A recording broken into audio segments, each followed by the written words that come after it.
irmãos, a graça e a paz do nosso Senhor Jesus. Aqui o reverendo Jonatas Bragato e estamos hoje aqui para mais um podcast missionário. E eu tenho o prazer de receber aqui o reverendo Renato Vargens. Pastor Renato, graça e paz. Graça e paz, reverendo Jonatas Bragato, para mim é um prazer, uma alegria enorme poder participar desse podcast e a minha oração é que ele possa edificar e abençoar a vida de todos aqueles que vierem a nos assistir e ouvir. Pastor, hoje nós estamos celebrando o Dia da Reforma Protestante. E o senhor está aqui na Inglaterra gravando esse podcast depois de uma temporada de ministrações aqui com a gente. Estamos na terra da Reforma Protestante. E a grande pergunta é, a reforma acabou ou ela ainda continua? Sim e não, né?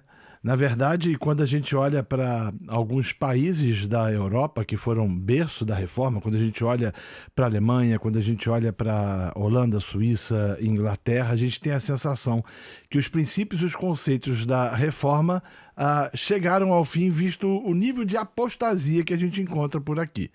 Em contrapartida, eles continuam, porque a gente vê os valores da reforma ainda ecoando em muitas igrejas, de forma com que pressupostos cristãos ainda continuem influenciando de forma significativa a sociedade a qual a gente está inserido. Pastor, eu queria ouvir a sua análise durante esses dias aqui na Inglaterra de ministração. Essa é a terceira vez que o senhor está aqui e veio para cá para ministrar. E essa foi uma experiência assim, bem singular, bem diferente, né? Como foi para o senhor essa última viagem? Quais a imagem que o senhor está levando da igreja inglesa nessa sua curta experiência aqui durante esses dias? Então, é minha terceira vinda à Inglaterra em um ano, né? Só que desta feita, eu pude viajar mais pelo país. Na verdade, nós viajamos cerca de 1.500, 1.600 quilômetros aproximadamente, em cidades distintas, diferentes, e vendo a realidade da igreja. Fiquei surpreso, de certa forma, com o número de igrejas que outrora pungentes, fortes, hoje estão fechadas.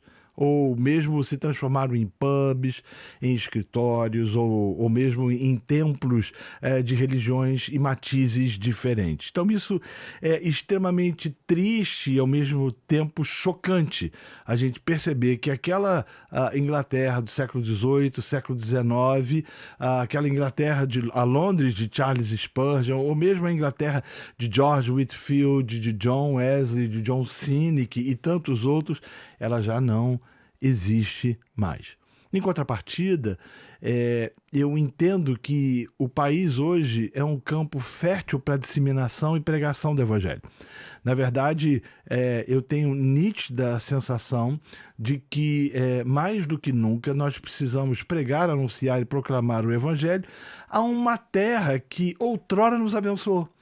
Até porque quantos não foram aqueles que foram enviados, né, por igrejas distintas aqui nesse país para outros países e até mesmo para continentes distintos e diferentes. Então, a minha experiência é uma experiência, de certa forma, triste por constatar que a apostasia tomou conta e que o secularismo se transformou num Deus na qual as pessoas servem de forma abnegada, mas ao mesmo tempo esperançoso por entender que Deus, mediante sua graça, poder, tem levantado pessoas nesse país para pregar o evangelho de forma genuína e quem sabe, ou quiçá, isso irá proporcionar e produzir um novo avivamento aqui.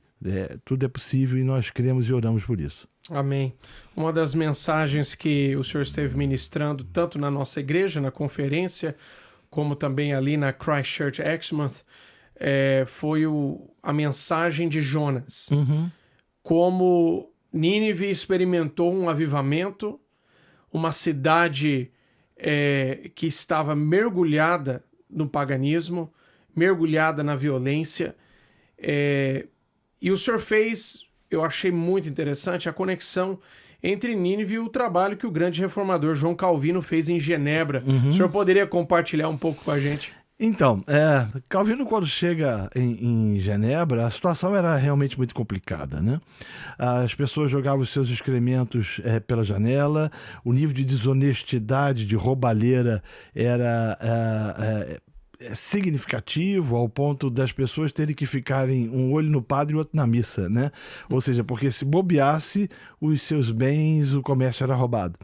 Além disso, tinha uma lei em Genebra que dizia que o homem só tinha direito a ter uma amante.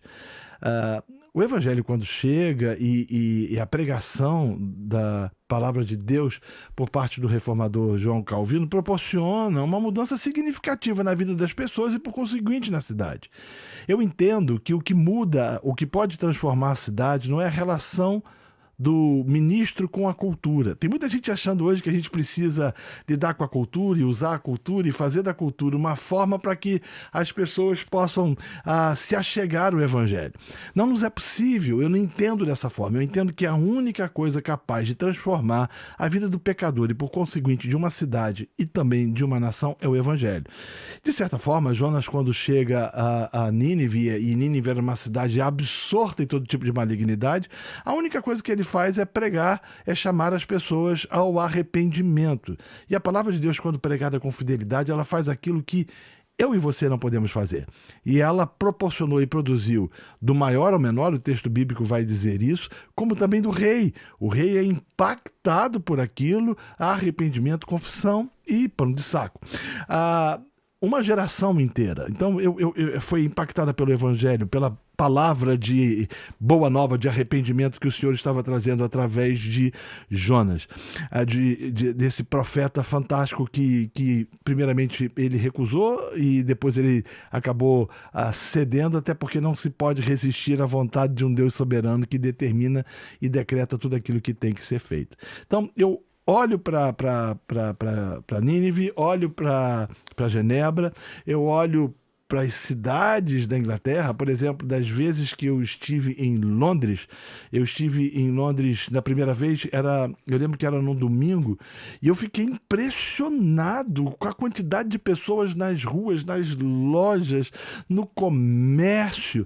E a gente vai olhar para a história, até a década de 50, não era assim a coisa, né? O secularismo tomou conta de uma forma assim impressionante. Então a gente vê que o Deus dessa sociedade é o consumo, o Deus dessa sociedade, ele é humanista. A sociedade, ela pensa somente em si mesma, e a gente percebe com isso um esvaziamento nítido por parte dos cristãos nas igrejas, que até mesmo já deixaram de ser cristãos. Então a gente vive hoje uma sociedade pós-cristã aqui na Inglaterra, minha percepção é essa, uma sociedade absorta em relativismo, tomada pelo politicamente correta, Sim. conduzida de forma efetiva e clara por conceitos e valores absolutamente anticristãos. E aí a gente olha e pensa, fazer o quê? Né? Se a gente for olhar por exemplo, para Gloucester de George Whitefield, ou mesmo para o ambiente vivenciado naquela época, era um ambiente de muito pecado, de muita transgressão e de muita iniquidade. Mas Deus usou aqueles homens para que eles pudessem mudar a Inglaterra. Deus faz isso no decorrer da história. E por que ele não pode fazer novamente? Por que ele não pode agir novamente? Por que ele não pode conceder misericórdia? É muito interessante que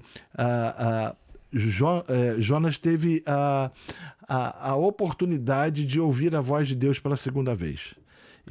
Primeiro ele desobedeceu e o Senhor o confrontou e ele acabou na segunda vez obedecendo. Eu entendo que isso também pode acontecer com algumas cidades, com algumas nações, né? Mesmo diante da desobediência, mesmo diante da apostasia, Deus pode falar novamente ao coração de muitos pecadores ou de muitas pessoas e trazê-las de volta ao Evangelho. Quando a gente olha para a história do cristianismo aqui na Inglaterra, em especial, na Europa em geral, mas falando aqui do contexto inglês, nós vemos que após a Guerra Civil, e você tem ali a restauração da monarquia, eventualmente os melhores pregadores, J.C. Ryle, né, o bispo Ryle de Liverpool, ele vai dizer que os melhores pregadores, né, os melhores pregadores da igreja, eles foram expulsos a partir de 1662 dos seus púlpitos das paróquias anglicanas. A grande maioria deles eram pregadores, pastores puritanos, e o resultado disso é que não só a igreja, mas a nação cai em uma grande depressão espiritual. E nós vamos ver somente uma intervenção de Deus, uma intervenção divina, no século XVIII, com George Whitefield, John Wesley e o movimento metodista, né, no geral. Nós vemos uma mudança no cenário, uma intervenção de Deus na sociedade que transformou inúmeras cidades, que transformou o país, que impediu que a Inglaterra entrasse numa revolução sangrenta como viveu a França. É isso, historiadores, até secularistas, vão concordar com isso, que foi o trabalho, é óbvio, nós entendemos que o trabalho é a ação de Deus, mas através de homens como George Whitefield, como John Wesley, como homens que fizeram esse trabalho. Mesmo Jonathan Edwards. Exatamente. Juntamente com o George Whitefield, o que esses caras fizeram e eles pregaram nos Estados Unidos da América impediu que eles lá tivessem uma Revolução Francesa. Né? Com certeza. Então, assim, as consequências da pregação do Evangelho foram significativas na América do Norte, especificamente nos Estados Unidos, e, obviamente, como você bem disse, na Inglaterra. E aí o que nós percebemos, né? Depois desse período, nós vemos já um período de depressão espiritual que, a partir já do século XIX, a ascensão do liberalismo teológico dentro das grandes denominações. E outros agravantes, né? Já entrando no século XX, a Primeira e a Segunda Guerra Mundial, a Revolução Sexual a partir da década de 50, nós vemos aí a ponto de que a sociedade hoje é irreconhecível. O senhor falou uma coisa muito importante, que o aspecto transformador que Deus usou Jonas na transformação de Nínive foi a fidelidade na pregação. E o que nós encontramos hoje aqui na Europa é uma realidade de igrejas que a probabilidade é muito grande de eles te colocarem para fora se você for fiel na pregação das Escrituras. Como que o senhor enxerga, como pode haver uma transformação no país se as principais igrejas e denominações não pregam o Evangelho de Cristo? Na verdade, pregam outro Evangelho. Na verdade, a gente pode lembrar um pouquinho do século XVIII, porque George Whitefield, por exemplo, ele começa a pregar ao ar livre, né? Sim. Ele começa a ir para as ruas e a anunciar as boas novas da salvação eterna, mas ao mesmo tempo confrontando os homens em suas incongruências e seus pecados, né? A gente vai perceber que isso é uma realidade, não foi uma realidade não somente do grande despertamento inglês do século XVIII, mas sempre será uma realidade da sociedade, porque a sociedade não quer ouvir. O evangelho é uma grande ofensa. A pregação do evangelho, ela ofende o coração daqueles, por exemplo, que querem abraçar o movimento woke, que quer, de certa forma, ser politicamente correto, que deseja, de alguma forma, de alguma maneira, ser o teólogo gente boa, aquela pessoa agradável, e não confronta os homens efetivamente nos seus delitos e nos seus pecados. Eu entendo que o fato de nós, hoje, voltarmos, ou a igreja voltar a pregar o evangelho, ela vai despertar em muitas igrejas o desejo de não corroborar com aquilo, nem tampouco de concordar com aquilo. E o conceito sempre vai ser o mesmo, daquilo que a gente tem visto no Brasil, por exemplo. Não, nós precisamos reinterpretar a Bíblia, nós precisamos reescrever a Bíblia é ultrapassada, a Bíblia ela trata de algumas questões no passado de forma equivocada, segundo a cosmovisão da época, ou tenta-se em outras em outro ponto de vista ou perspectiva, criar uma visão anacrônica, tentar trazer algumas percepções de hoje para os dias do passado. Enfim, isso é inevitável. Mas nós não fomos chamados para sermos bem-sucedidos. Nós fomos chamados para sermos fiéis. E a fidelidade, ela vai fazer com que a gente pregue aquilo que a Bíblia diz. Todos pecaram, todos estão destituídos da glória de Deus. O salário do pecado é a morte. Se o homem não se arrepender dos seus pecados, ele vai para o inferno. Aí você vai ver um bocado de gente dizendo, mas isso não existe. Isso é bobagem. Deus é amor. Deus não vai colocar ninguém lá. É uma percepção equivocada. E aí vem o problema do liberalismo teológico, né? Esse câncer, essa percepção maligna, diabólica, que relativizou as Escrituras, que nega, por exemplo, os 3 capítulos iniciais de Gênesis, que nega o pecado original, que nega os milagres feitos por Jesus, que nega a ressurreição corporal de Jesus e que nega também a sua volta de forma corporal. Eu costumo dizer que o liberalismo teológico é uma praga, ele é um tipo de maldição, de câncer, ou de um parasita que se hospeda no corpo e ele só sai dali a partir do momento que aquele corpo esteja morto. A Inglaterra viveu isso. Exato. Agora, o que a gente precisa fazer é pregar o Evangelho. Né? Eu não vejo outra coisa. É o Evangelho. É o Evangelho que é poderoso para entrar na vida da Dona Maria, na população ribeirinha lá no Amazonas, ou para penetrar no coração daquela senhora que vive no Recife, que está chafurdada em todo tipo de pecado, ou mesmo penetrar no coração do indivíduo que mora em Paris, ou mesmo em Londres, ou em qualquer lugar, e os confrontar com uma palavra de transformação. E aí eu entendo que quando o Evangelho ele é pregado, a palavra de Deus é pregada, ela faz aquilo que a gente não pode fazer. Então, o que aconteceu no século XVIII foi que a palavra de Deus fez aquilo que George Whitefield e John Wesley não podiam fazer, dentre outros. Aquilo que aconteceu no século XIX, e aí a gente pode citar o grande Charles Haddon Spurgeon, o príncipe dos pregadores, né? O que foi feito através da sua palavra, do seu ensino, que influenciou os Estados Unidos e hoje influencia o Brasil de forma significativa, é algo absolutamente milagroso. Deus pode fazer. O que nós fomos chamados, em outras palavras, é somente pregar o Evangelho com fidelidade e deixar com que Deus haja soberanamente, regenerando pecadores e convertendo-os para a glória do seu nome. Amém. Amém. Pastor, nós vemos a realidade da igreja europeia. Nós estamos lidando assim com um declínio. O declínio do cristianismo se instalou nesse continente de tal forma que a percepção que nós temos é como se nós estamos vivendo um período aqui que nunca antes houve na história da cristandade. Por que eu digo isso? Porque nos períodos ao longo da história, nós vemos que há um avivamento, há uma ação de Deus, e aí há um esfriamento, as pessoas acabam vivendo vidas imorais, rejeitando a palavra de Deus, porém, quando trata-se do coeficiente da sociedade, ou a maioria da sociedade, nós percebimos que ainda havia uma cosmovisão cristã. Uhum. Né?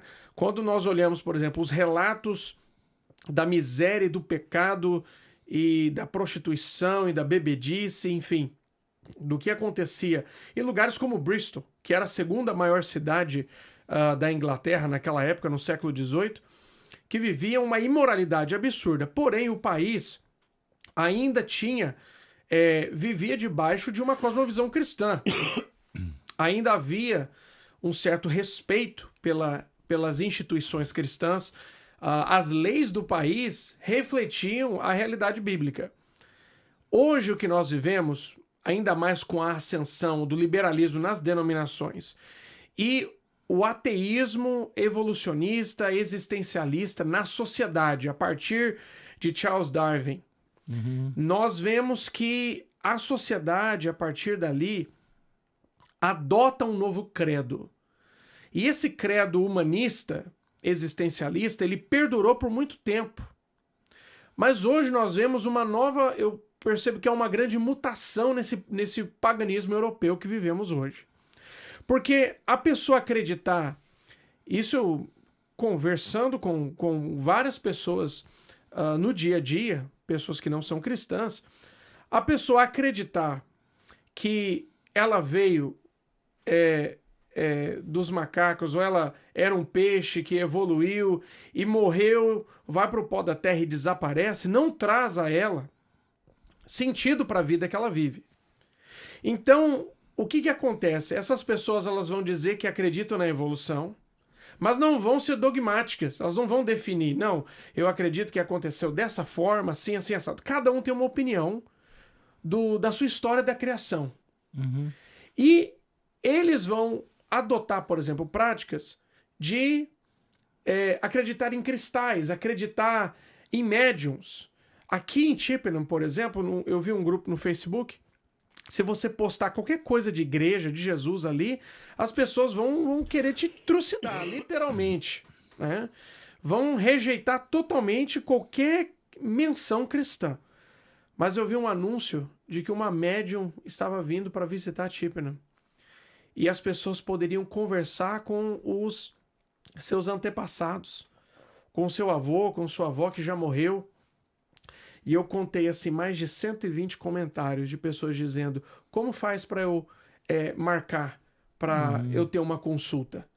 Então, você vai conversar com essas pessoas, elas dizem, não, eu não sou religiosa. Você pergunta, você acredita em Deus? Não, não acredito em Deus. Ah, eu não sei se Deus existe.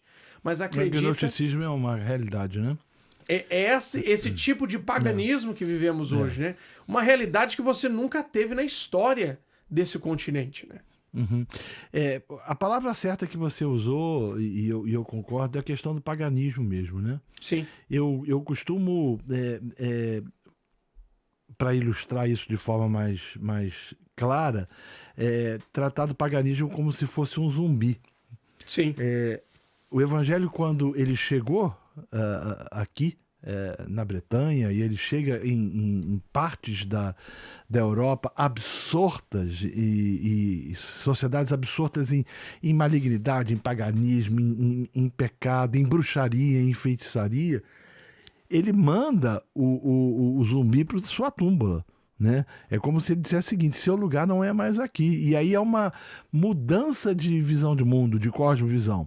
O que passa a nortear a sociedade são os pressupostos e princípios cristãos. O que a gente vê hoje parece que é uma ressurreição dos zumbis. É como se eles estivessem saindo novamente dos túmulos e viessem infernizar a vida das pessoas. E o que contribui para isso é uma ausência dos valores judaicos cristãos. Então isso foi desconstruído, não foi de forma instantânea. Foi paulatinamente que isso aconteceu. A gente vai percebendo os valores, os conceitos. Entendo que o liberalismo teológico ele teve um papel preponderante para isso, porque se você desconstrói a suficiência das escrituras, se você diz que a palavra não é a palavra de Deus, e você relativiza aquilo que ela diz, logo você pode colocar no lugar dela aquilo que você entender de forma melhor. Em contrapartida, a gente vai ver aspectos do marxismo cultural, né, que de certa forma é diferente do marxismo defendendo pelo vagabundo do Marx, que aquilo era um vagabundo, né? Aquilo era um bandido. Não tem outra palavra, né? E a gente vai ver as ideias, por exemplo, de Anton Gramsci invadindo não somente a Inglaterra, mas o Ocidente, desconstruindo conceitos relacionados à família, paternidade, maternidade, hombridade, masculinidade, feminilidade e proporcionando com isso uma miscelânea de comportamentos dos mais equivocados possíveis. Além disso, você mencionou, você tem a Revolução Sexual da década de 1960, o Woodstock, a terceira onda do feminismo, que veio para poder mudar algumas percepções relacionadas à mulher, né? Então você vai ver ensinos e percepções como a mulher não nasce mulher, ela se faz mulher. Então você vai ver conceitos, ideologias que contribuíram para que você destruísse uma cosmovisão cristã e introduzisse uma percepção, desculpa, extremamente relativa. E esse relativismo foi a enxada que abriu o túmulo do paganismo para que ele pudesse novamente adentrar a Europa. Exatamente. Pastor, eu percebo uma das coisas que eu tenho analisado, tratando-se da realidade da realidade da Europa hoje, o que nós percebemos é que a origem do caos espiritual que vivemos aqui hoje está no declínio da igreja. Sim. Está na igreja tendo sido omissa na disciplina eclesiástica, quando você tinha homens que dentro dos seminários, dentro da formação pastoral, estavam ali envenenando, né, infectando obreiros, pastores, e o resultado que nós temos disso é, em nome da diversidade de ideias, nós temos aí o avanço de, o que podemos dizer, desse câncer que se espalhou de tal forma que nós olhamos para as principais denominações europeias, e aqui vale a pena a gente ressaltar o seguinte: aqueles que gostam de acusar as igrejas reformadas, calvinistas, de serem responsáveis pelo declínio do cristianismo na Europa, eu desafio essas pessoas a virem para cá e conhecerem, por exemplo, a igreja remonstrante, que é a igreja que é fruto do trabalho de Jacó Armínio. Venham para cá e conheçam a igreja metodista, que é fruto do trabalho de John Wesley. As duas denominações, que são arminianas, foram uma das primeiras a se renderem ao universalismo, a desacreditar que a Bíblia é a palavra de Deus. Então nós vemos que esse é um câncer que não poupou ninguém, tanto igrejas calvinistas como igrejas arminianas. Essas igrejas permitiram o avanço desse câncer, não fizeram, né, a cirurgia no início, no estágio inicial, para remover o câncer, permitiu isso se alastrar de tal forma que hoje, nessas principais denominações, não tem mais volta, né? Nós tivemos agora, pastor, recente, fala um pouco da sua experiência, estivemos ali no Museu do John Wesley, o senhor esteve hoje visitando uma igreja moraviana, ambas as denominações, né? Uma arminiana, outra de uma teologia mais luterana.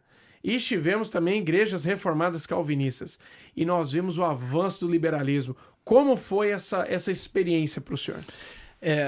Quando eu cheguei a Bristol, né, e a gente adentrou aquela capela que foi estabelecida por John Wesley em 1739, e a gente olhou para a história e viu que aquela capela inúmeras vezes ficava lotada de pessoas para ouvir o evangelho, e às vezes ficavam 3, 4 horas sentadas em bancos extremamente desconfortáveis. Aquilo era a prova inequívoca de que Deus estava agindo na Inglaterra naquele período do século XVIII.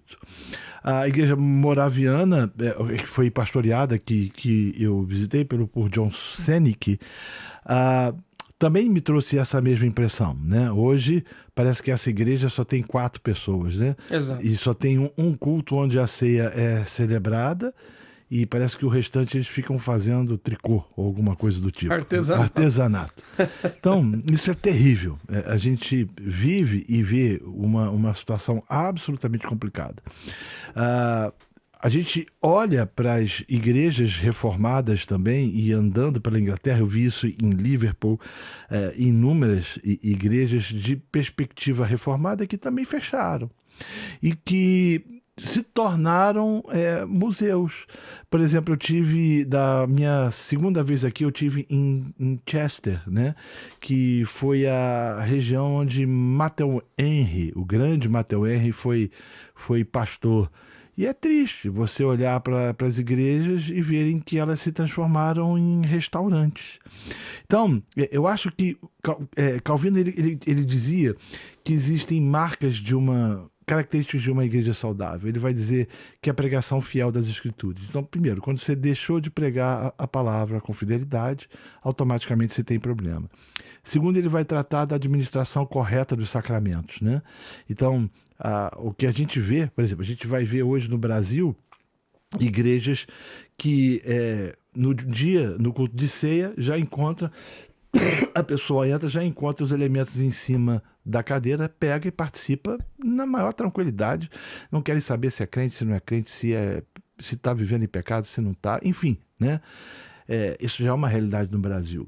E terceiro, ele vai falar da questão... Batismo no tobogã, né? Batismo no tobogã, em balde, né?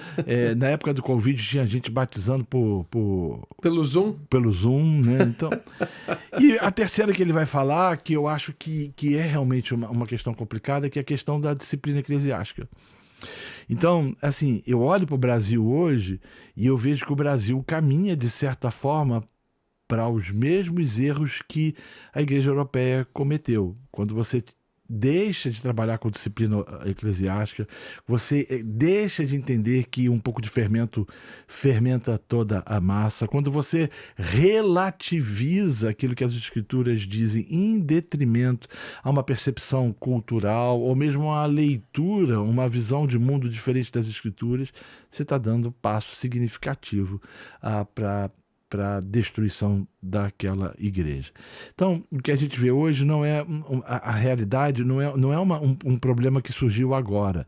Você vai ver aí Spurgeon, por exemplo, lidando com seriedade em relação ao liberalismo teológico já no seu tempo. Né? Exato. Ele já tinha que lidar, bater de frente, e às vezes ele sofria algumas pressões significativas por parte da igreja, a ponto de ele ter, em determinado momento, ter rompido com a igreja denominacional a qual ele estava e o tabernáculo metropolitano seguir de forma independente.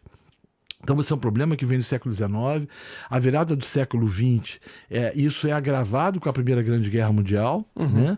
Então, a Primeira Grande Guerra Mundial, ela contribui para esse agravamento, ainda mais com o segundo grande conflito mundial, que vem em 39 e 45, e aí a sociedade está absolutamente em frangalhos, sem perspectiva, sem esperança nem nada.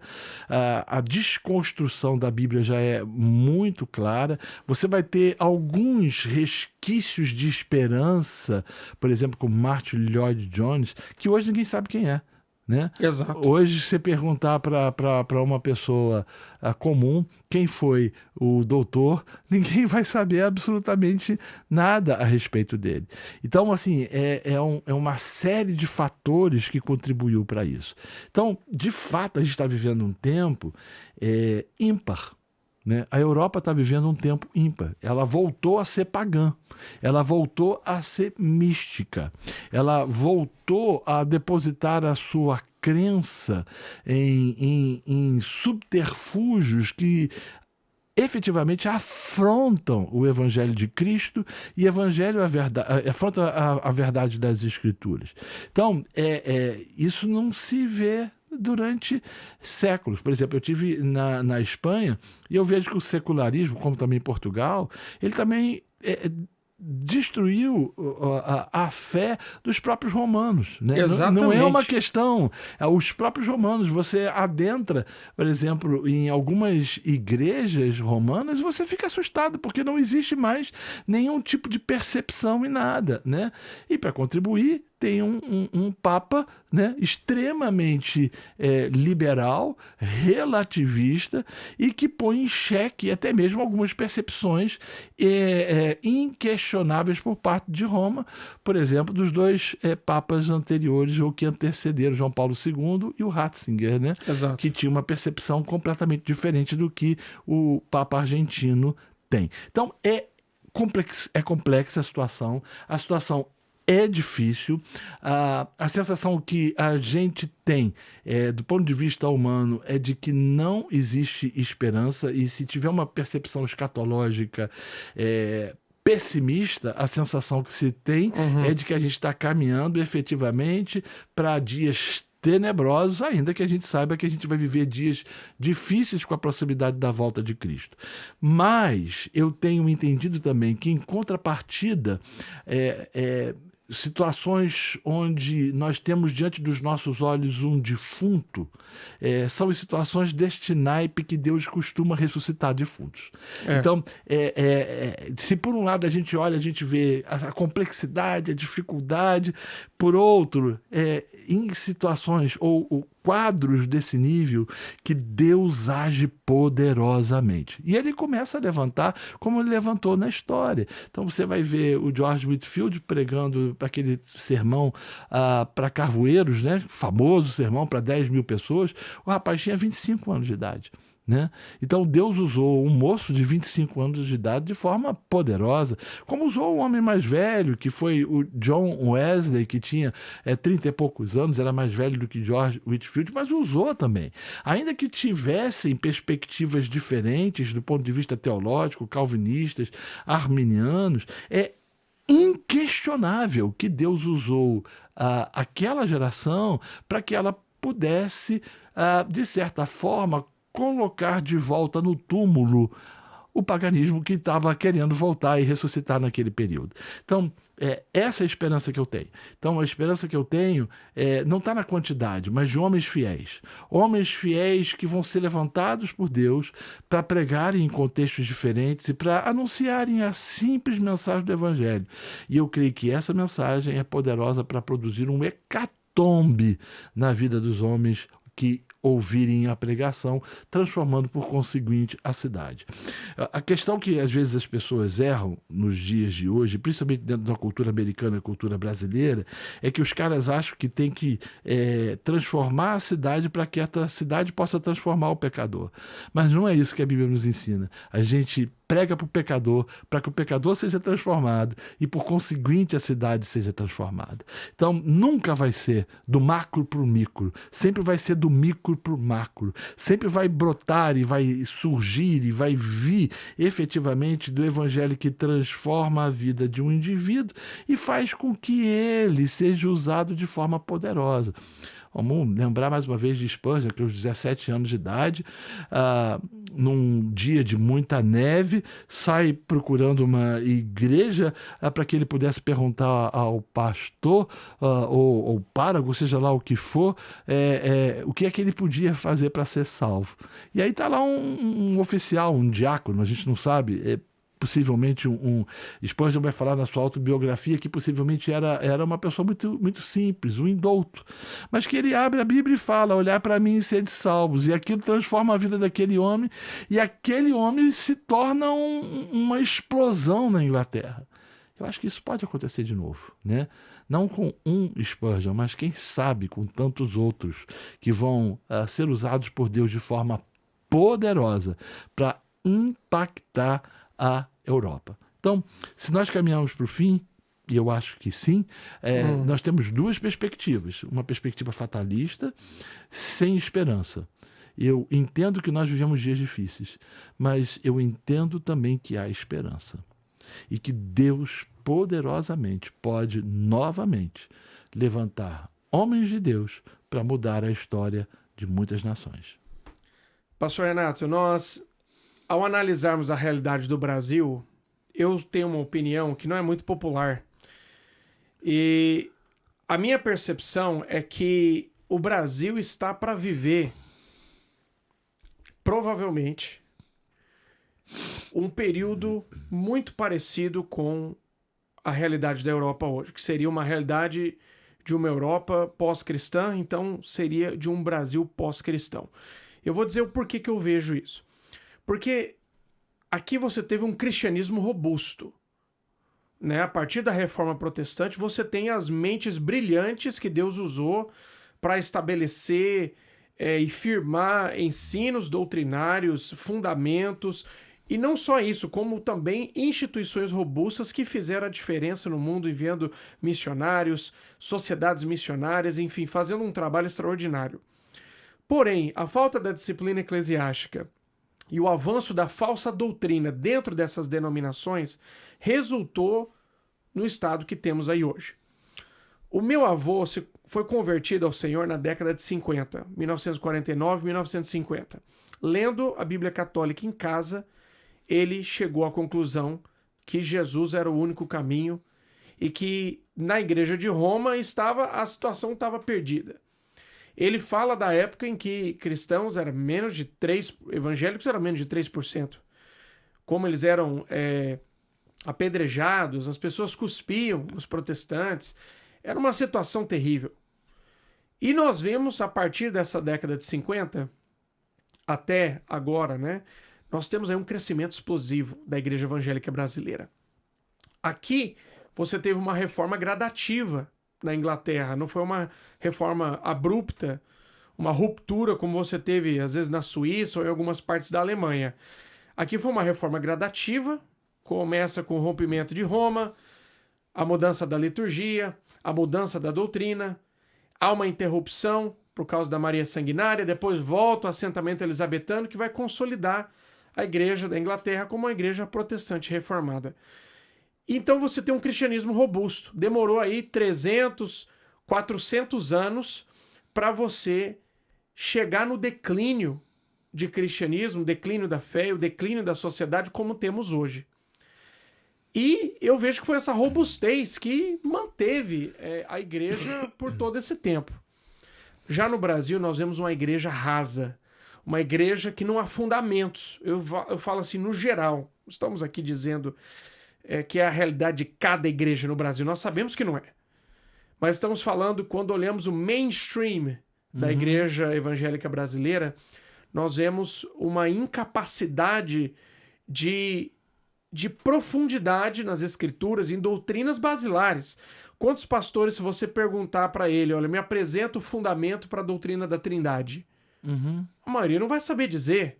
Me apresenta o entendimento da doutrina hipostática, que Jesus é verdadeiramente homem e verdadeiramente Deus. Muitos vão dizer, o que é isso? Nem sequer sabe o que é isso. Ou mesmo né? perguntar, pedir que explique a doutrina da justificação pela fé. Que é a base de todo o cristianismo bíblico, a doutrina da justificação pela fé. Nós estamos aqui nesse dia da reforma celebrando o dia em que Deus na história interviu. Sim. O dia em que Deus fez uma obra tão extraordinária de transformação desse continente, grande parte do continente europeu, através dessa doutrina que foi resgatada. Agora, falando do Brasil, nós temos aí os modismos que se espalharam. Você tem uma igreja rasa, uma igreja que não há uma teologia sadia, você tem uma influência enorme da teologia da prosperidade, acoplado a uma série de outras falsas doutrinas ligadas a isso, como você tem agora a teologia coach, você tem movimento de batalha espiritual, né, a nova reforma apostólica, um extremo, um ultrapentecostalismo que assumiu, onde as pessoas desprezam totalmente as escrituras e toda a experiência religiosa que ela tem, cristã, é nas experiências sobrenaturais. Então isso tem governado a igreja. Nós vemos que é também uma união de grandes celebridades evangélicas do Brasil ao redor dessas falsas doutrinas e dessas práticas. E aí nós temos uma igreja rasa. O senhor acha, por exemplo, que a igreja brasileira está preparada para resistir ao avanço do liberalismo do jeito que ela está hoje? Olha, a igreja brasileira, dizia o Dr. Russell Shedd, ela é extensa como um oceano e rasa com a profundidade de um palmo. Ela é fraca do ponto de vista apologético. Ela não consegue dar respostas à sua fé. Ela não consegue tratar de doutrinas como regeneração, explicar o que seja regeneração, adoção, justificação pela fé, que é o coração do Evangelho. Ela não consegue explicar doutrinas relacionadas à soteriologia, à salvação. Ela é pelagiana, né? Ela é absolutamente centrada no homem e envolvida na sua maior parte por uma percepção sincrética, onde os valores do romanismo, a Igreja Evangélica Brasileira possui uma alma católica, como também os valores provenientes das religiões afro, fazem com que ela seja um tipo de Frankenstein. A gente vê o liberalismo teológico crescendo no Brasil de uma forma sutil.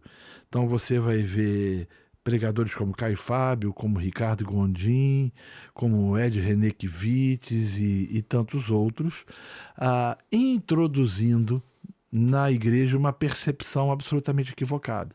Então você vai ver alguns absortos numa doutrina marcionita, né, negando efetivamente a importância e a relevância do Antigo Testamento. Você vai perceber algumas igrejas fundamentadas em percepções arianistas. Então, é um imbróglio. Para piorar a situação, você vai encontrar igrejas que foram tomadas por uma percepção equivocada em relação à sociedade, porque usam a mais-valia como se fossem os óculos aos quais deveriam enxergar o mundo, e a consequência disso é a transformação do Jesus revelado pela Bíblia num Jesus político ou num Jesus social. Isso tudo contribui para que a igreja seja um balaio de gato. Hoje eu não vejo ela em condição de lidar com o liberalismo de forma a qual ela permaneça firme e incólume.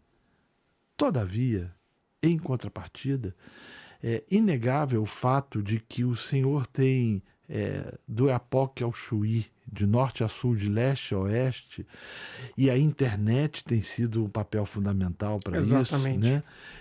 Trazido um tipo de vacina, principalmente para os mais jovens, entenderem o que de fato significa algumas doutrinas essenciais das Escrituras.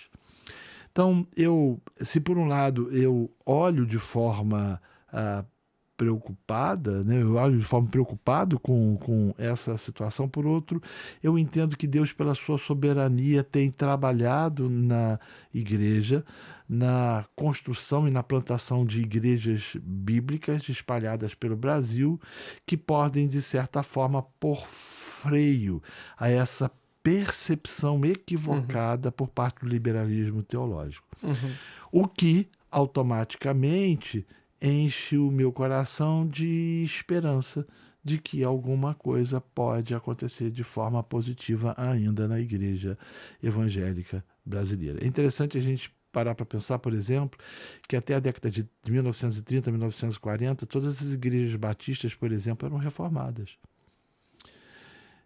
A década de 40, de 50 para cá é que a coisa foi mudando. O movimento de renovação espiritual da década de 60, da década de 70, que produziu cismas nas igrejas históricas, né, contribuíram efetivamente para um esvaziamento teológico e para um desconhecimento efetivamente da doutrina. Mas é interessante você olhar hoje que essas igrejas que romperam com suas denominações, com suas igrejas mães, hoje, muitas delas, ou denominações inteiras, estão procurando novamente voltar às Escrituras e fazer das Escrituras lâmpada para os seus pés e luz para os seus caminhos. Então, se por um lado a situação é complicada, eu entendo também que Deus soberanamente tem preservado a sua igreja e que isso poderá fazer com que ela permaneça firme num tempo relativista como o nosso e num tempo onde o liberalismo teológico tenta de alguma forma fazer com que esse zumbi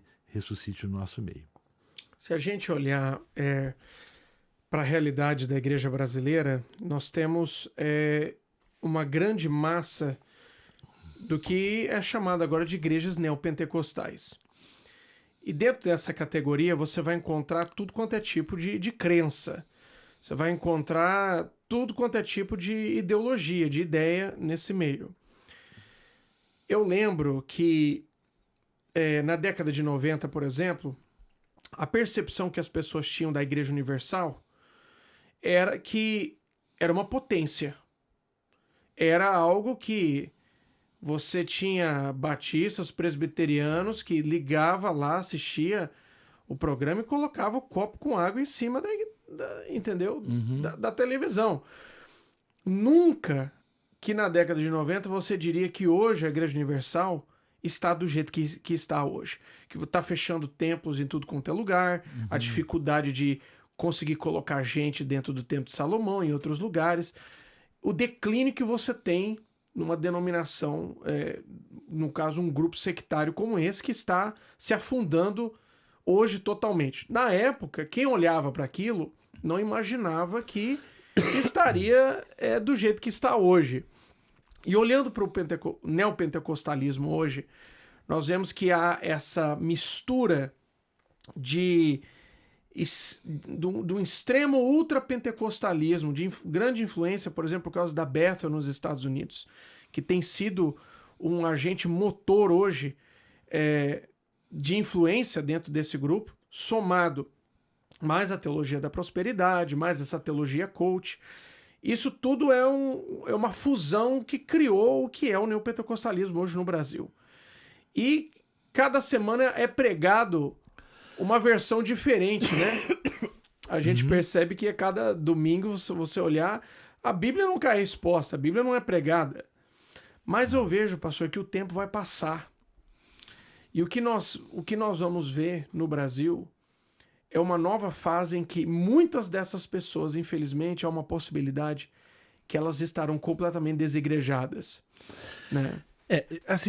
Hoje estima-se que nós temos entre 30 a 40 milhões de pessoas que passaram pelas igrejas evangélicas e estão fora. Eu costumo dividir o grupo dos desigrejados em 3 grupos.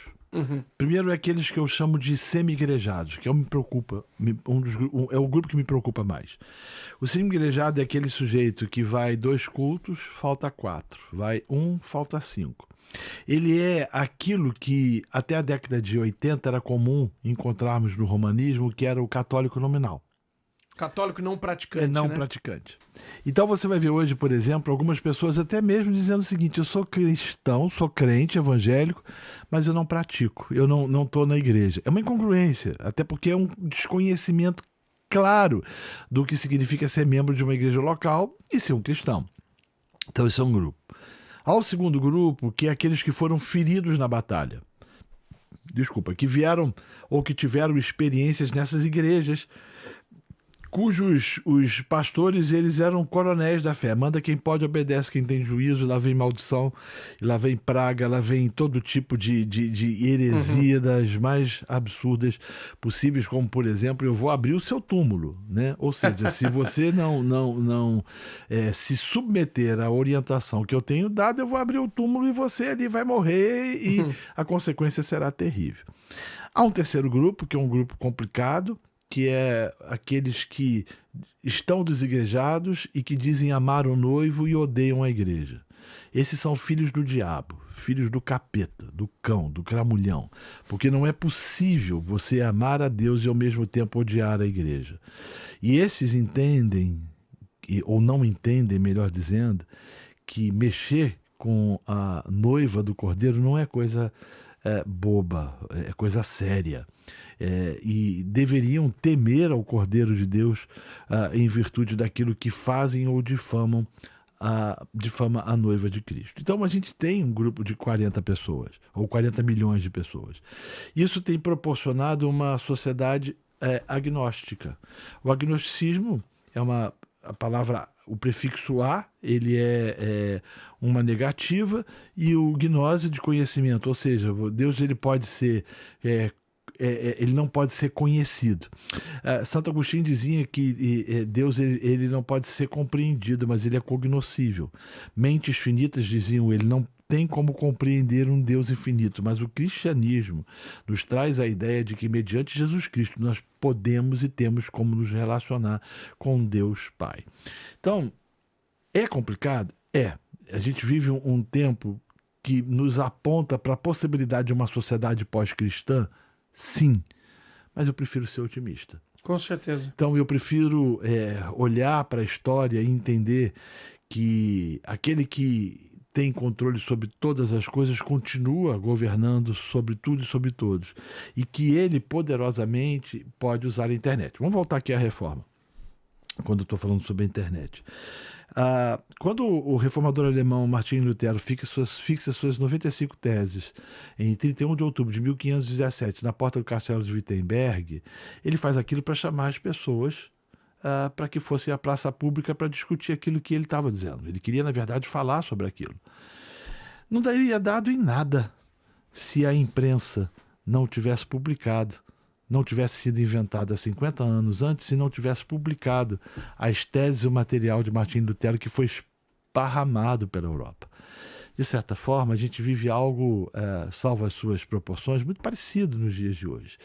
Nós não temos a imprensa, mas a internet ela tem tido a capacidade de disseminar por todo o Brasil e também por inúmeros lugares conceitos verdadeiros e relacionados à igreja, à palavra, as boas novas de Cristo Jesus. Isso tem contribuído, por exemplo, para aquilo que alguns têm chamado de despertamento do sul global, Exato. abaixo da linha do Equador. Sim. Então, o Brasil está nisso. Então, é complicado? Mas é impressionante. Ainda assim, a quantidade de pessoas que estão sendo envolvidas pela graça de Deus. Há desigrejados? Não tenha dúvida. Há muitos que se transformaram em agnósticos? Sem sombra de dúvidas. Há pessoas que estão feridas na batalha? Essas precisam ser reevangelizadas da forma correta, da forma certa, entender o evangelho. E eu não tenho dúvida de que esse é um papel preponderante da igreja. E quanto àqueles que são semi-igrejados, eles precisam ser confrontados quanto à necessidade de membresia. E aí a gente volta de novo à questão da disciplina eclesiástica. Por exemplo, o conceito de membresia hoje ele se tornou extremamente relativo. Nós estabelecemos lá na nossa igreja a seguinte percepção: a porta de entrada ela deve ser fechada e a porta de saída deve ser aberta. Ao contrário do que você vai ver hoje. Você vê hoje as pessoas com a porta de entrada aberta e a porta de saída fechada.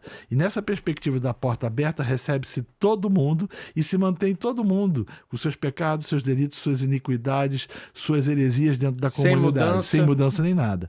Quando, na verdade, o evangelho deveria introduzir na comunidade dos santos somente aqueles que foram regenerados, transformados, a fim de que esses pudessem transformar a sociedade através de seus exemplos, através da sua vida e através, obviamente, da igreja. Então, a gente precisa rever o conceito, por exemplo, de membresia. O cara, ele desaparece da igreja, fica 6 meses fora, 10 meses fora e ele continua sendo membro. Quando, na verdade, a igreja deveria usar aquilo que boa parte dos estudiosos de eclesiologia dizem, as chaves do reino, né? Exato. De Mateus capítulo 18, ligar e desligar. Aquilo dali não está falando de ligar a bênção e nem de desligar a bênção, mas está tratando efetivamente de membresia, está tratando de disciplina eclesiástica, está tratando de correção. Então, assim, pode parecer incongruente, mas a partir do momento em que nós tratamos com firmeza membresia e disciplina, é aí que a gente cresce. Porque o conceito contrário é diferente. O conceito é, não, a gente precisa ser gente boa, a gente precisa ser amável, a gente precisa ser uma pessoa, né, uma igreja inclusiva, compreensiva, porque aí a gente vai crescer. Não, é aí que se morre. É quando a gente preserva o evangelho, é quando a gente luta pelo evangelho, é quando a gente fala as verdades do evangelho que muitas pessoas vão embora, né? Um exemplo, vamos lidar aqui com Jesus. Jesus conversando com os discípulos, depois de ele ter dissertado sobre o pão da vida, né? E ele pergunta, muitos começam a se escandalizam com aquilo, e Jesus pergunta para os discípulos: e vós, também desejais ir? E Pedro responde: para quem nós iremos se só tu tens a palavra de vida eterna? Então, muitos pastores hoje não têm coragem de dizer: e vós, né? Quereis ir também? Não tem a ousadia disso. Porque, na verdade, as pessoas estão sendo regidas pelo politicamente correto. Então, as pessoas transformaram o Deus bíblico num Deus que satisfaz as vontades e os desejos dos homens, simplesmente pelo fato de que a sociedade ela é extremamente antropocêntrica e ela não tem espaço para Deus. E aí é mais fácil você tomar a forma desse aion, você tomar a forma desse mundo, do que efetivamente você lutar pela verdade. E agindo assim, você automaticamente exercendo disciplina quando tem que se exercer, porque quando se faz isso, a igreja cresce. Verdade. Pastor, se fizermos uma análise, a Europa ela tem lições importantíssimas para o Brasil. A Europa tem...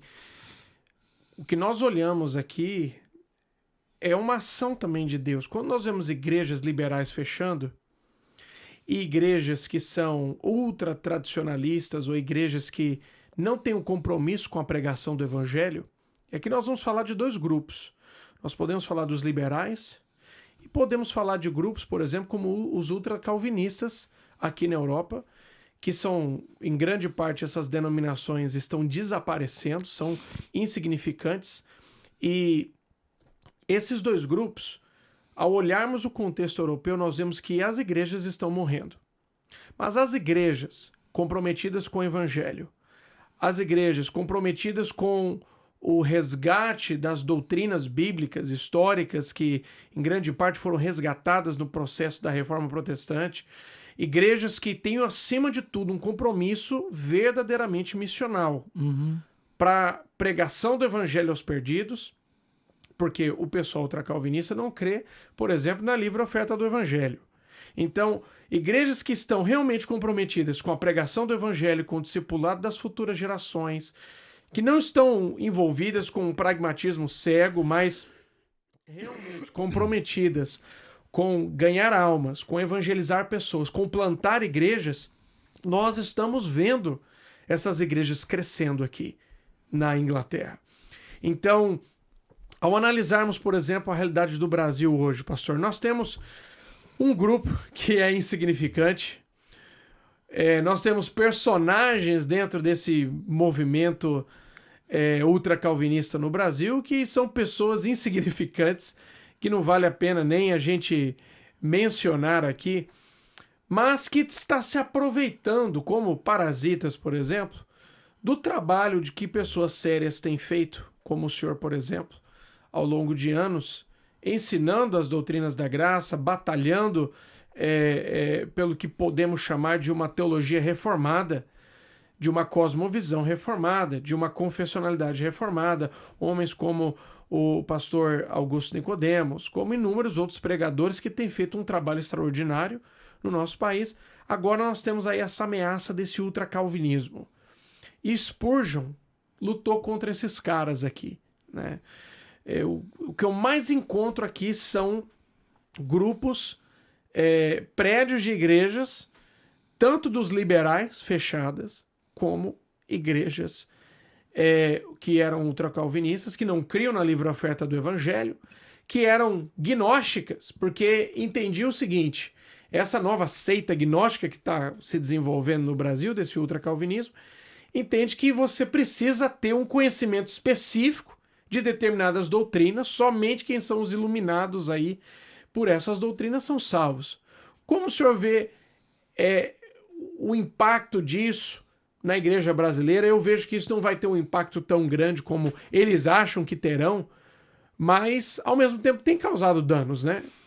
Eu não vejo impacto nenhum, não. Né? Não vejo nenhum tipo de impacto. Nenhum. Uhum. O hipercalvinismo foi um problema que Spurgeon lidou, né? Ele teve que lidar com isso, porque era engraçado que alguns diziam que os calvinistas diziam que Spurgeon tinha uma perspectiva arminiana, e os arminianos e o contrário dizia que ele tinha uma perspectiva calvinista. Ou seja, né? O liberalismo teológico ele é uma praga, e o hipercalvinismo ele não tem poder de fazer absolutamente nada, né? Então eu não vejo com preocupação isso não vejo mesmo. Acho que de fato é uma percepção absolutamente insignificante, né? Uhum. Não vai fazer nenhum tipo de mudança na vida de quem quer que seja. A tendência é que esses grupos eles se esvaziem, né, e acabem findando. Os seus proponentes não possuem essa condição de produzir qualquer tipo de transformação do ponto de vista da igreja, de entender ou de acreditar, por exemplo, a doutrina da soteriologia segundo aquilo que eles acreditam. Então, eu entendo que soberania divina e responsabilidade humana caminham de braços dados, né? E que o papel da gente é pregar o evangelho e anunciar as boas novas e chamar os homens ao arrependimento. É Deus que vai trazer aqueles que serão salvos, aqueles que o Pai elegeu, o Espírito Santo os regenerar e o Filho vai justificá-los diante do Pai. Mas eu particularmente não tenho preocupação com esse grupo que é muito pequeno no Brasil. Falando agora de missões, pastor, chegando assim no nosso ponto para a gente encerrar, nós vemos que a igreja brasileira, um dos problemas que nós temos, que é uma realidade que só quem está no campo missionário mesmo sabe, é que a igreja brasileira, em grande parte, estima-se que um crente ele invista 27 centavos por ano em missões. O evangélico médio brasileiro. Não há um investimento direto em missões. A maioria das denominações no Brasil, elas não têm um projeto para missões. É claro que você tem exceções, e essas exceções, com o pouco que tem feito um trabalho extraordinário. Né? Nós podemos olhar dentro do presbiterianismo e em alguns contextos batistas, nós vamos encontrar trabalhos missionários que têm sido feitos realmente extraordinários. Mas em grande parte, aqui na Europa, por exemplo, eu conheço relatos de pastores que foram à sua junta de missões da sua denominação e eles falaram, não, escolhe outro lugar, porque a Inglaterra, a Europa não é campo missionário. Que loucura. Outra denominação, por exemplo, outro grupo, eu posso falar porque eu experimentei isso. O que eu ouvi foi o seguinte, olha, nós não temos projeto nenhum para a Inglaterra. Então, nós vemos que há uma realidade de uma falta de visão missionária enorme no Brasil. A pergunta, pastor, é por que o Brasil precisa investir em missões na Europa? Por que a igreja brasileira precisa despertar para isso? Primeiro, eu preciso discordar daqueles que dizem que a Europa ou a Inglaterra não é um campo missionário.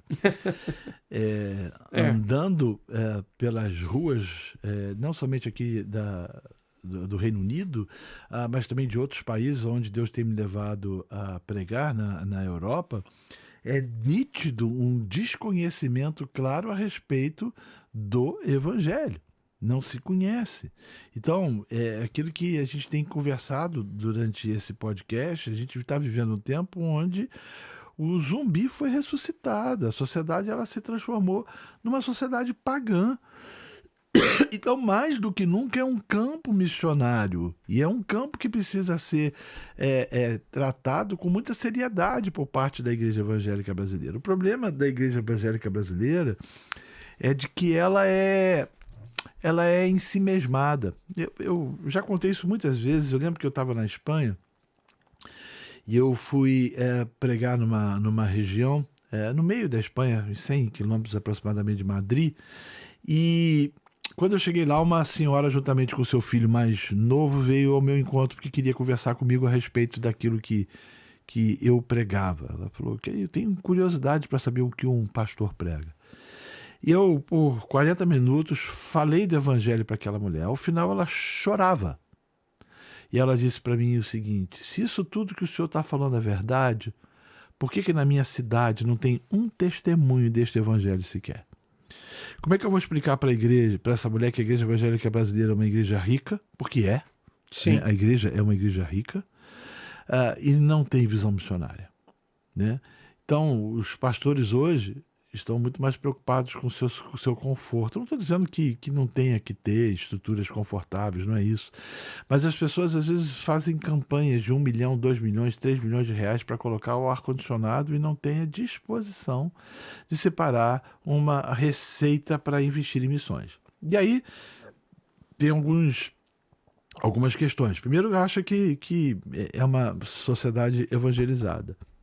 Segundo, acredita que não deveria fazer isso, porque deveria investir em outras regiões, ou outros continentes, como África, por exemplo, ou a própria Janela 1040. Eu não vejo que esteja errado fazer isso.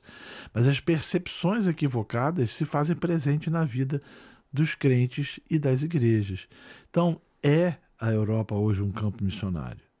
É hoje a Europa um lugar onde precisa ouvir o Evangelho. Então você vai ver isso nitidamente nos países que aderiram à Contra-Reforma, os países que abraçaram o catolicismo ultramontano, Portugal, Espanha, especificamente a Espanha hoje é um desafio gigantesco. Você vai ver o desafio na Alemanha, né? A Alemanha que foi tão importante no processo do startar da Reforma Protestante.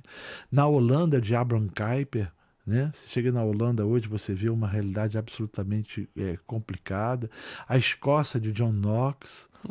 O túmulo de John Knox hoje em dia é um estacionamento de carro.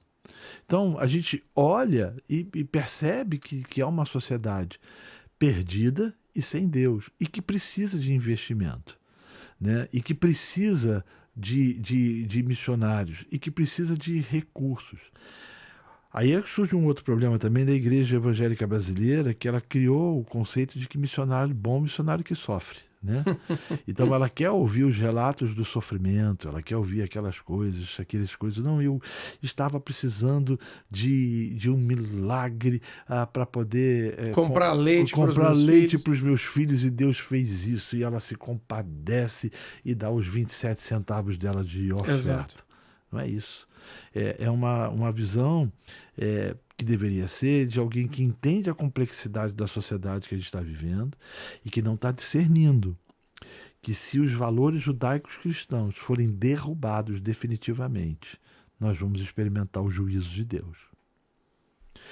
Então, é tempo da Igreja Evangélica Brasileira se envolver com missões e discernir, né, que há necessidade de enviar os seus melhores. Por exemplo, a igreja de Antioquia, se a gente vai ver isso nas Escrituras, lá em Atos capítulo 13, eles impõem as mãos, mediante a orientação do Espírito do Senhor, que diz: separai-me agora Paulo e Barnabé para a obra que eu os tenho chamado. E os envia em sua primeira viagem missionária para a Galácia, lá na Turquia, né?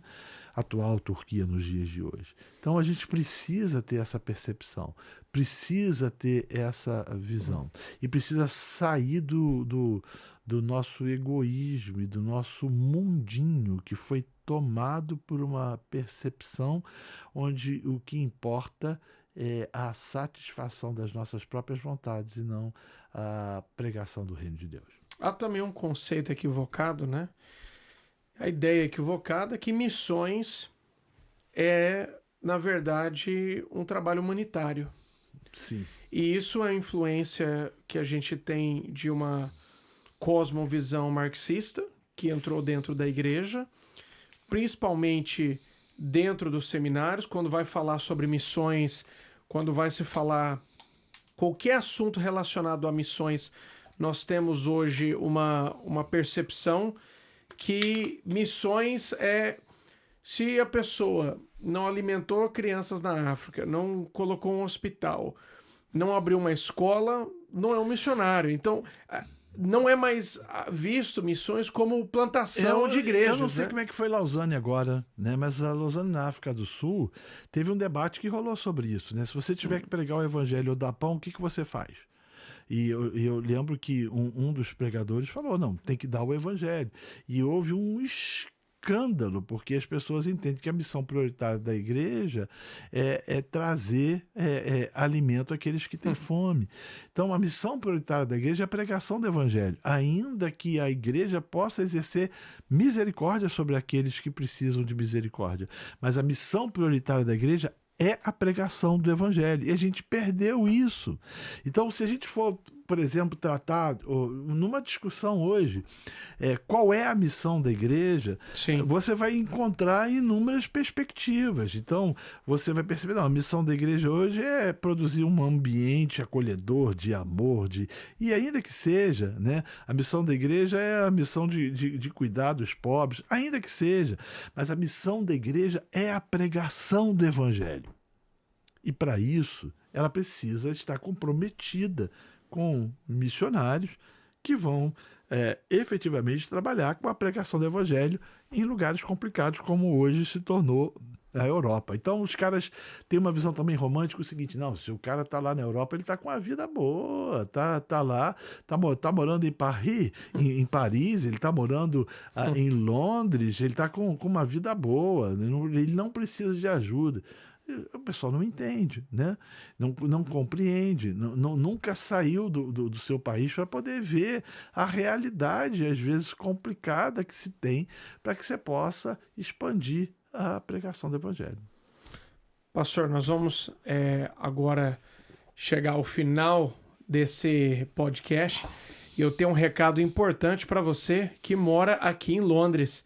E eu quero compartilhar com você agora. Olha, o missionário que já vinha sendo feito na cidade pelo reverendo Jonatas Bragato conta agora com o apoio da IPP através da Junta Missionária de Pinheiros. A Covenant Church, Igreja da Aliança, vai ter o seu primeiro culto no próximo dia 3 de novembro, num prédio histórico da Igreja Anglicana que foi alugado pela Igreja Presbiteriana. Há vários pedidos de irmãos que moram lá em Londres. Eles sentem a necessidade de ter uma igreja bíblica, uma igreja que expõe as escrituras sagradas. Eu creio que é uma porta que Deus abriu. Nós vamos nos reunir numa igreja anglicana, no centro de Londres, no centro financeiro de Londres, ao lado de uma estação de metrô.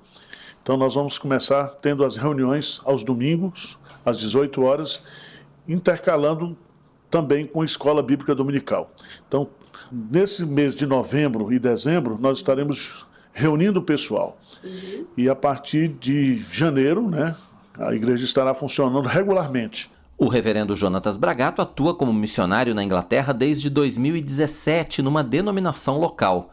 Nesse ano, começou a desenvolver o projeto de plantação da primeira igreja presbiteriana no centro de Londres. Reconhecendo a necessidade de mais igrejas aqui na Inglaterra hoje, pregando o evangelho, fazendo discípulos, plantando igrejas, evangelizando, nós entramos em contato com a Junta Missionária de Pinheiros, através do reverendo Arival, e eles também acreditaram nessa visão, acreditaram nesse sonho, nesse projeto, e já estamos, desde que retornamos do Brasil agora, depois de eu e a minha esposa passarmos um período no Brasil, nós já começamos a trabalhar na direção do projeto.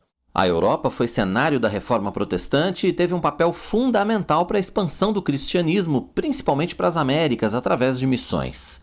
Mas hoje está mergulhada no secularismo. O desafio que nós enfrentamos aqui na Europa hoje, ele é muito grande porque nós estamos falando de um país que vem de uma herança cristã, vem de uma herança reformada, porém, esse livro aqui não tem mais um significado para a maioria das pessoas que vivem na Inglaterra.